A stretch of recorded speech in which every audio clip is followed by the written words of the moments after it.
স্টেন এটা দেওয়া হয়নি তো, এটা হ্যাঁ, তার মানে ওই খড়টা কোনো আমি তো এই জন্য টেস্ট করেছিলাম যে আমি একটাই জমিতে দুটো জিনিস দিয়ে টেস্ট করবো, দেখবো যে সত্যি কতটা কোনটা গ্রোথ হয়। এটা পুরোটাই আমার চাক 3 বিঘা জমি পুরোটা চাক আছে, কিছুটা দেওয়া আছে জ্যাকপট দেওয়া আছে, কিছুটা জ্যাকপট দেওয়া নেই, কিছুটা বল দিয়ে করা হয়েছে। নিজের জমিতে আমি এক্সপেরিমেন্ট করে নিয়েছি এটাতে। একদম প্রত্যেকটা জিনিসের পরীক্ষা করতে হবে। আমাদেরকে ওই যে আমরা মাঠে এটা কি হবে, আমি যদি কনফার্ম হয়ে যাই চাষিকেও কনফার্ম বলতে দেবো, একদম চাষিকে মিথ্যা বোঝাতে পারবো না। আমরা একদম বিপক্ষে, মিথ্যা বোঝাতে পারবো আমরা 100 বলে 90 বলি। চাষি যে পরিমাণ কষ্ট করে একদম ওদের উপর সবাই বেঁচে আছে, কিন্তু ওদের উপরে সবাই মজা লুটছে। আমি আরামবাগ মিটিং এ গিয়ে আমাদের উদ্দেশ্যটা পরিষ্কার বুঝতে পেরেছি। সেটা বুঝতে পেরেছি। আমাদের টেন্ডেন্সি আমি চাষিকে ভুলভাল বোঝাবো না, একদম ভুলভাল বোঝাবো না এবং ভুলভাল দেবো না, কারণ আমি নিজে একজন চাষি। আমি বুঝতে পারি যে কতটা কষ্ট হয় একটা মাঠে ধান ফুলিয়ে বাড়ি নিয়ে যেতে। নিজের লাভের জন্য চাষিকে ঠকাবেন না, একদম না, প্রয়োজন নেই, আমার দরকার নেই, আমি ব্যবসা করবো না, একদম করবো না, ব্যবসা করবোই না, প্রয়োজন নেই। নিজের আমার যদি সত্যি যদি ভালো হয় সেটা দাম বেশিও হোক তাও ঠিক আছে, কিন্তু ভুলভাল বুঝিয়ে উল্টা বুঝিয়ে কদিন চলবে না তো। একটা সিজন দুটো সিজন তারপরে লোক মেরে বাড়ি ঢুকিয়ে দিবে। জৈব কোম্পানি আমার সামনে জন্মতে দেখেছি, মরতে দেখেছি, তারা এখন আমার কোম্পানিতে কাজ করছে কর্মচারী হিসেবে, মানে সেলস এজেন্ট হিসেবে কাজ করছে। টার্গেট ছিল এটাই। আগের বছর বোরো চাষ এগুলোতে হয়েছিল, খুব কষ্ট হয়েছিল, ওষুধ মারা সার মারা অনেক ওষুধ মারতে হয়েছে, সার মারতে হয়েছে, খুব বিরক্তই হয়েছিলাম।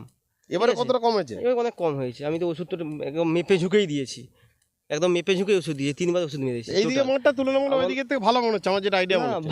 ভালো পুরোটাই চাষির উপর ডিপেন্ড করে। ভালো এই চাষিটা ভালো চাষি, এই জমিটা দেখান এটা খুব ভালো চাষি, কিন্তু জ্যাকপটটা না দেওয়ার জন্য ক্ষতি বলা যায় কম হয়েছে। ওর অনুপাতে ঠিক আছে।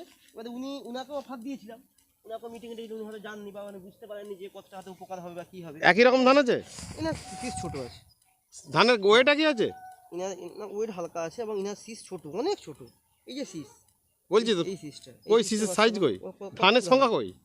সংখ্যা নেই। ও যদি সব থেকে গ্রোথ ধান তুলি, মানে যেটা অরিজিনাল কাঠি, অরিজিনাল কাঠি তুললেও কাঠি তো খুঁজেই পাচ্ছেন না আপনি। আমি কাঠি খুঁজেই পাচ্ছি, ভালো কাঠি খুঁজে পাচ্ছেন না তো।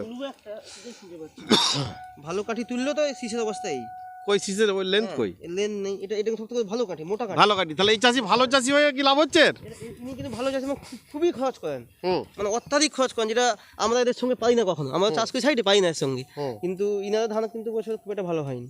ঠিক আছে, সেজন্য আমাদের জ্যাকপটে খরচ তো কমই হয়েছে। হয়তো প্রথমে দেখলাম যে খরচ বেশি হলো, কিন্তু আলটিমেট শেষে কিন্তু খরচ কমই হয়েছে। ধান কেমন হয়েছে? কেন রাসায়নিক সার তো লাগাইনি বলতে গেলে, ধান ভালো হয়েছে। ধান তো নিঃসন্দেহে ভালো হয়েছে। কীটনাশক কম লেগেছে? কীটনাশক কম লেগেছে, কীটনাশক 3 বারই দিয়েছি, শেষে একবার শস্যক ওষুধ দিয়েছি। দামি ওষুধ দিয়েছেন না কমা? না, একদম কমা ওষুধ, সবাইকে কমা ওষুধ দিয়েছি। নিম তেল দিয়েছিলেন?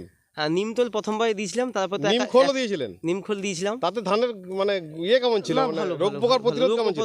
কম ছিল, একদম কম ছিল। নিম তেল নিমখোল নিতে কোনো কোশ্চেন হবে? নিম তেল কোয়ালিটি কেমন? নিম তেল নিমখোল কোয়ালিটি ভালো, মানে আপনি নিমখোল নিতে পারছিলেন না? নিম তেল নিমখোল কোয়ালিটি একদম ভালো, কারণ আমি তো প্রত্যেক জিনিস পরখ করেই নেই, একদম টেস্টিং করে নেই কতটা ভালো। ভয় প্রথম নিতে চাইছিলেন না, ওটা ভালো, লাস্টে চেয়ার পাননি। না, নিম তেল নিমখোল আমি পাইনি, ঠিকই পাইনি, মার্কেট থেকে কিনতে হয়েছে, লাস্টে কিনতে হয়েছে। আমি নিম তেলটা সব দিন ব্যবহার করে আসছি, নিম তেল তো দিতেই হবে। আমাদের নিম আসতো কেমন? আপনাদের নিম তেল ভালো, যথেষ্ট ভালো, মানে কারোর সঙ্গে কোনো তুলনা হবে না। তুলনা হবে? আমি সব থেকে দামি নিম তেল তুলেছি নিমরাজের বলে, ওটার সঙ্গে তুলনা করলে 19